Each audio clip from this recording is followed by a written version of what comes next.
Good afternoon. Dr. Alfred Dawes, Member of Parliament for South East St. Catherine and Shadow Minister of Health and Wellness. When Hurricane Melissa hit Jamaica, it was a catastrophic natural disaster. If we continue on this path where the government maintains hegemony over the distribution of aid and access to the most vulnerable communities by volunteers, if they try to do it alone, we will have an even more catastrophic man-made disaster. We are seeing a humanitarian crisis unfold before our very eyes. Ground zero was in eastern Westmoreland, a parish that I'm very familiar with, and the devastation that is seen there and in St. Elizabeth and in other parts of Westmoreland, St. James, Hanover, and St. Elizabeth overall. It is mind-boggling. No pictures or videos can do justice for what you see when you are driving miles and miles. The smells of rotting carcasses, the flooded roads.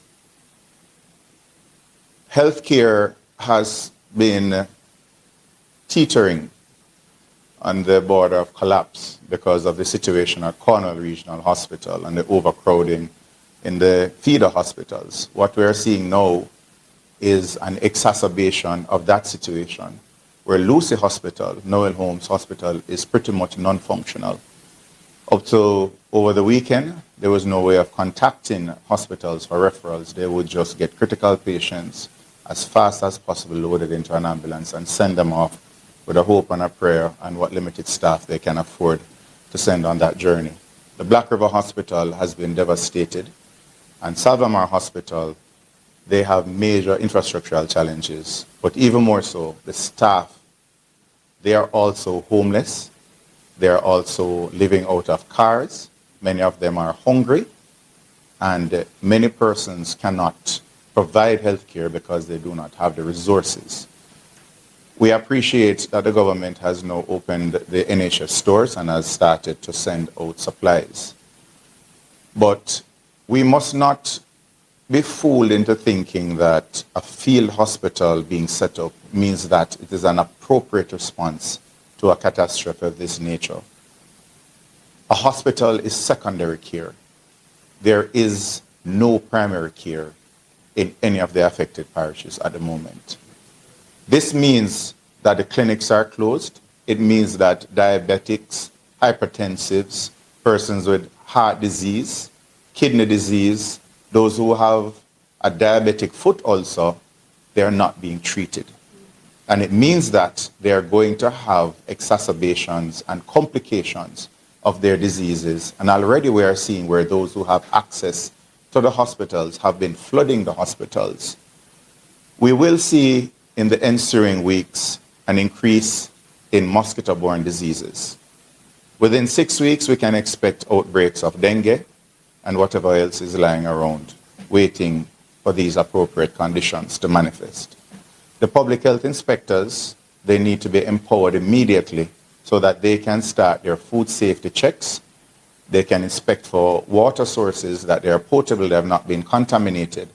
Basic materials such as food temperature thermometers must be provided. We must increase vector control activities immediately, and this is not just fogging, but source control.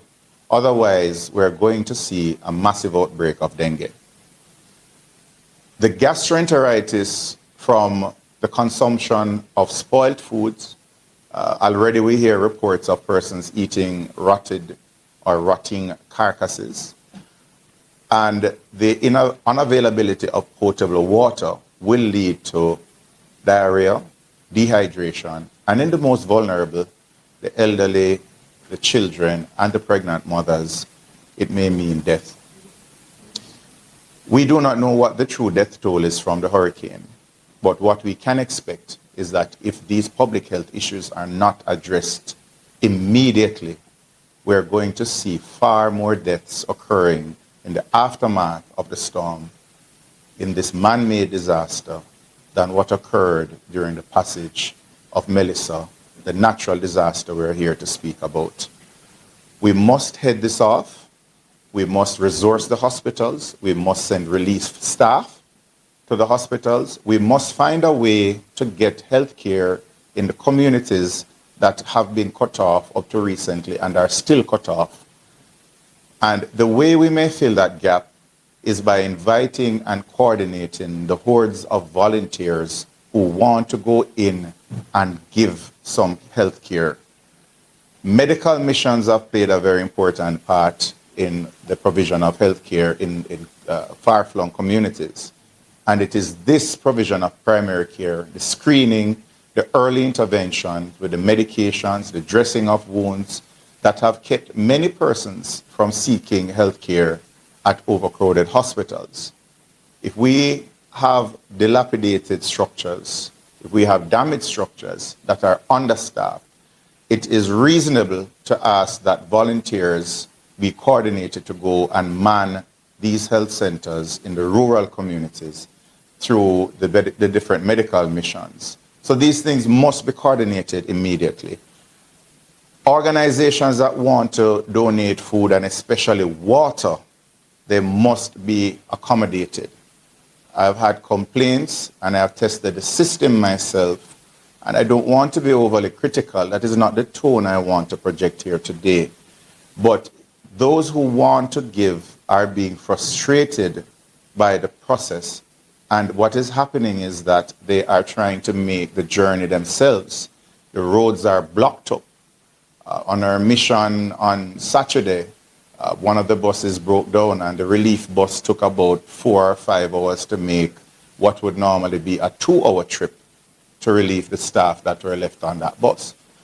The roads have been congested, and it is frustrating persons who want to donate, but we must set up a proper distribution network so that those who are impacted the most, irrespective of their antecedents, they get the resources that they need. It means not simply focusing on one particular area, but accepting that this hurricane tore through the entire Western Jamaica, and we must not ignore the plight of those who are in one parish. If the information that came to us through the media came late, and our attentions were already fixed on a particular area that was brought to the forefront of our consciousness. So in conclusion, my appeal is that we find a way to facilitate the donors of foodstuff, sundries, health supplies, and importantly, find a way to channel those who want to give service in the medical field so that we can organize relief missions to go to the communities that Nikisha spoke about, that Zulika spoke about, and others are bringing to the forefront of the nation's consciousness.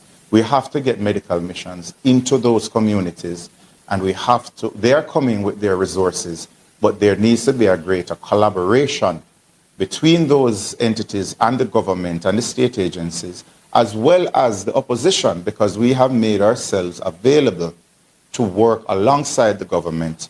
So again, we do not want to convert a natural disaster into a man-made disaster because of partisanship, but we should focus more on partnership. Thank you.